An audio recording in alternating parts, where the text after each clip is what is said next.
Hello बच्चों। आज हम बात करेंगे एक बहुत इम्पोर्टेंट टॉपिक की जिसका नाम है डिस्प्लेसमेंट करंट। डिस्प्लेसमेंट करंट क्या होता है? डिस्प्लेसमेंट करंट एम्पियर्स लॉ को मॉडिफाई करने का काम करता है। ठीक है, यानी एम्पियर्स लॉ क्या है? Ampere's law, according to Ampere's law the line integral of magnetic field is mu naught times of conduction current I C. ये हमने पढ़ा है एम्पियर लॉ में। B dot D L is equal to mu naught I. ठीक है, यानी किसी wire में अगर करंट कैरी हो रहा है, आई करंट कैरी हो रहा है, तो उसके चारों तरफ मैग्नेटिक फील्ड सेटअप होगा। और अगर हम एक मैग्नेटिक फील्ड की सिमेट्री में ही एक लूप बना लें, तो उस लूप का डी एल एलिमेंट लें, तो उस एलिमेंट का लाइन इंटीग्रल, ठीक है, किसका, मैग्नेटिक फील्ड का लाइन इंटीग्रल अगर लें तो वो किसके बराबर होगा? म्यू नॉट आई के। तो अगर किसी वायर में करंट कैरी हो रहा है तो उस कंडीशन में ये बिल्कुल सही रिजल्ट देता है। और बहुत सी एप्लीकेशंस में ये जो लॉ है एम्पियर का लॉ, ये ठीक काम करता है, इसके रिजल्ट सेटिस्फाई होते हैं। ठीक है, लेकिन बहुत सी कंडीशंस ऐसी पाई गई जहाँ पर ये इस लॉ में कुछ मॉडिफिकेशन की आवश्यकता पड़ी। ठीक है, जैसे अगर किसी सर्किट में कैपेसिटर को कनेक्ट कर दें तो वहाँ पर ये कंडीशन को फुलफ़िल नहीं करता। इसी चीज़ को हम इसमें डिस्कस करेंगे कि कहाँ कमी पाई गई और उसको कैसे मॉडिफाई किया गया। ठीक है, ये एक बैटरी है और इस बैटरी का कनेक्शन सीधे कैपेसिटर सी से है। ठीक है, तो यहाँ पर देखा गया कि अगर स्टार्टिंग में जैसे ही हम कनेक्ट करेंगे बैटरी से इस कैपेसिटर को, तो इसकी एक प्लेट पर पॉजिटिव चार्ज जमा होने शुरू हो जाएंगे। इस तरह से लगातार ये इनकी तादाद बढ़ती चली जाएगी और करंट कैरी होगा कुछ ऐसे, और नेगेटिव चार्ज बी प्लेट पर कनेक्ट होता चला जाए, जमा होता चला जाएगा। ठीक है, अच्छा, यहाँ पर करंट है और जैसी मैग्नेटिक निडल को हमने रखा, यहाँ पर कंपास को रखा, तो उसमें डिफ्लेक्शन आ गया। इसका मतलब यहाँ पर मैग्नेटिक फील्ड है।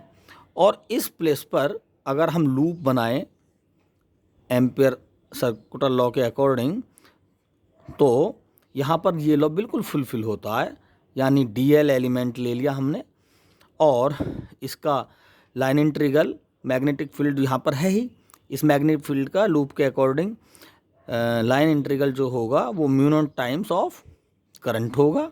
यहाँ पर करंट भी है और मैग्नेटिक फील्ड भी प्रेजेंट है। लेकिन जब यहाँ पर हमने करंट को मेजर करना चाहा कैपेसिटर के अंदर, तो यहाँ पर हमें कोई करंट प्राप्त नहीं हुआ। लेकिन जैसे ही हमने यहाँ पर मैग्नेटिक निडल रखी, तो उस मैग्नेटिक निडल में डिफ्लेक्शन शो हुआ, यानी वो डिफ्लेक्ट हुई। इसका मतलब कैपेसिटर के इनसाइड पोर्शन में मैग्नेटिक फील्ड प्रेजेंट है। ठीक है, तो यहीं ये लॉ फेल हो गया कि भाई इसमें अगर बाहर देखते हैं तो करंट भी प्रेजेंट है और यहाँ पर मैग्नेटिक फील्ड भी है, और यहाँ पर अंदर देखें करंट तो है नहीं, मैग्नेटिक फील्ड प्रेजेंट है। तो जब मैग्नेटिक फील्ड प्रेजेंट है तो करंट भी ज़रूर होना चाहिए। वो करंट जो एमीटर वगैरह हैं उसमें तो शो नहीं हो रहा। ठीक है, इसका मतलब लॉ जो इक्वेशन बनी हुई है B dot D L is equal to mu naught I C, ये फेल हो चुकी, क्योंकि बी की वैल्यू प्रेजेंट है और आई की वैल्यू इसमें है नहीं। तो इक्वल का साइन लगा हुआ है जबकि, और करंट शो नहीं हो रही और मैग्नेटिक फील्ड है, तो ये तो गलत हो गया।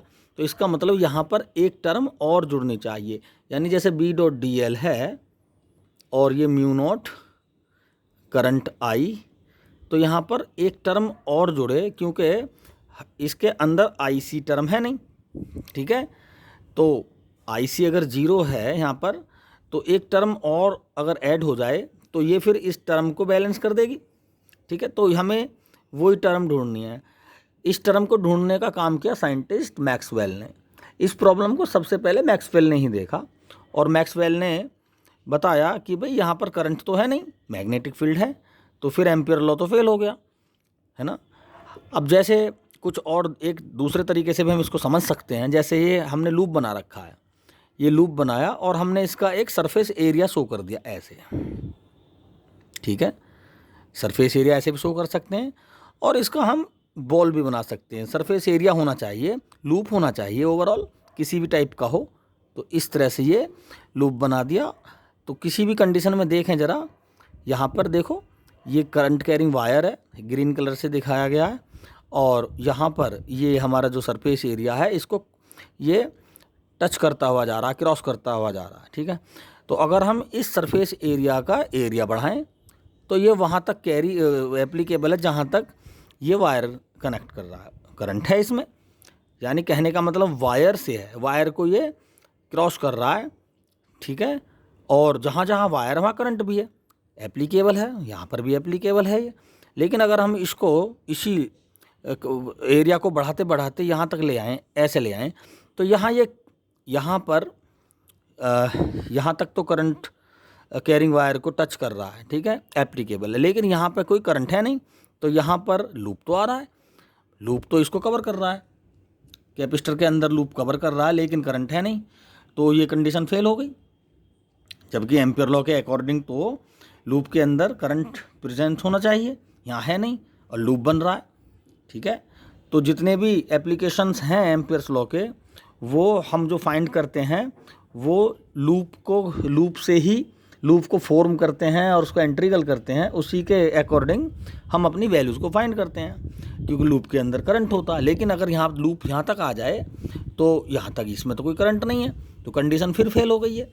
तो साइंटिस्ट मैक्सवेल ने बताया कि यहाँ पर एक टर्म को ऐड करना होगा, ठीक है।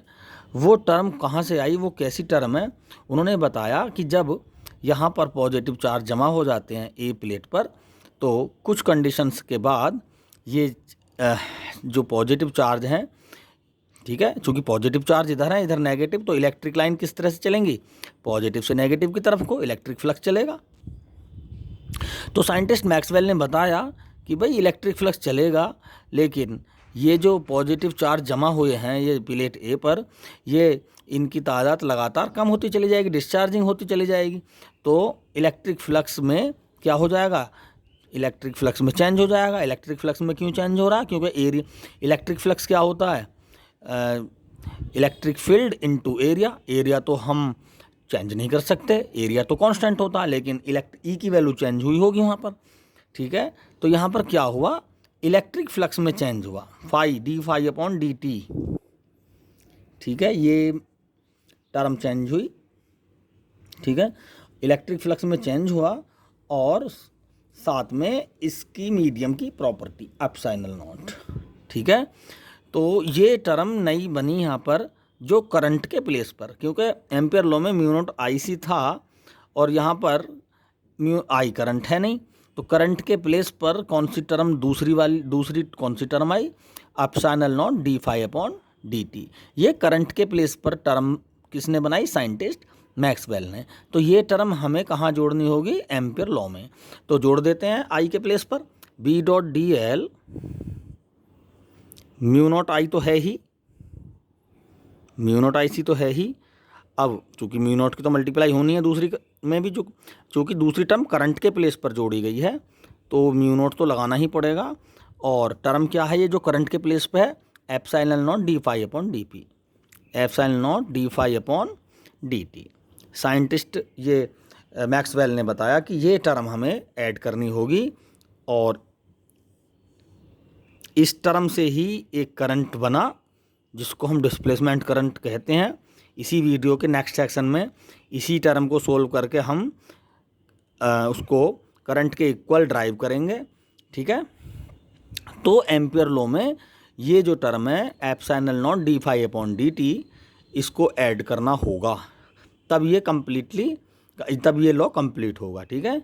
अब बात करेंगे भाई ये जो epsilon naught mu naught epsilon naught D phi upon D t, तो ये जब हमने इसमें ऐड कर दिया और जब हम इसको यहाँ पे किसी कैपेसिटर से अलग किसी वायर के किसी प्लेस पे अप्लाई करें, तो तब वहाँ पर d phi upon D t की वैल्यू तो कुछ ना कुछ होगी, epsilon naught D phi upon D t की वैल्यू कुछ ना कुछ होगी। तो फिर तो वहाँ पर जितनी भी जगह ये करेक्ट